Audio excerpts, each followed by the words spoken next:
দেখো, অনেকে ভাবে যে আমরা ট্রেনাররা নাকি প্রচুর টাকা স্যালারি পাই, এটা নিয়ে আমাকে অনেকে অনেক জায়গায় অনেক কিছু জিজ্ঞাসাও করে থাকে। তাই এই বিষয়ে আজকে তোমাদের সাথে কটা কথা বলতে চাই। জিমে ট্রেনিং করাও, কিন্তু তার সাথে সাথে নিজের জন্য একটা ব্যাকআপ প্ল্যান রেডি রাখো। অনেকে দেখবে জিমে ট্রেনিং করানোর সাথে সাথে ফ্রিল্যান্সও করে, যেটা খুব ভালো জিনিস, আমি অ্যাপ্রিসিয়েট করি। কিন্তু শুধুমাত্র একটা জিমের ভরসায় পড়ে থাকার পরিণাম আমরা ট্রেনাররা লকডাউনে ভালো করে দেখেছি। কারণ আমাদের এখানকার বেশিরভাগ জিমের বেসিক স্যালারি 8 ঘন্টায় 10,000 টাকা দেয়। পার্সোনাল ট্রেনিং বা সাপ্লিমেন্ট বিক্রি করার পয়সার কথা আমি এখানে ধরছি না, কারণ সেগুলো স্থায়ী নয়। আমিও জিমে ফ্লোর ট্রেনিং করাতাম, কিন্তু আমাকে সেটা ছেড়ে দিতে হয়, কারণ আমার অনলাইন ক্লায়েন্ট ছিল, আমাকে তাদেরকেও সময় দিতে হতো। আর দেখো, সব থেকে বড় ব্যাপার হচ্ছে আমি যে এফোর্টটা 8 ঘন্টা গিয়ে জিমে লাগাতাম, সেই এফোর্টটা বাড়িতে বসে 5 ঘন্টা লাগালেই আমি আমার পেট চালানোর মতো অর্থ উপার্জন করে নিতে পারি। তাই আমি তোমাদের সবাইকে প্রথমেই বলেছিলাম, ট্রেনিং করানোর সাথে সাথে নিজের জন্য একটা ব্যাকআপ প্ল্যান রেডি রাখো।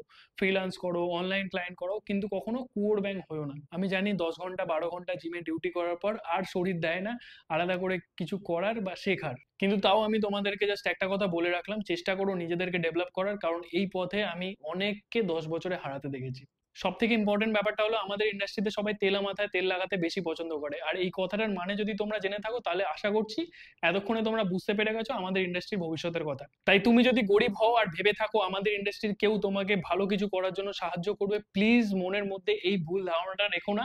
Thank you so much. সবাই খুব ভালো থাকো, হেলদি থাকো, ফাটিয়ে ওয়ার্কআউট করো।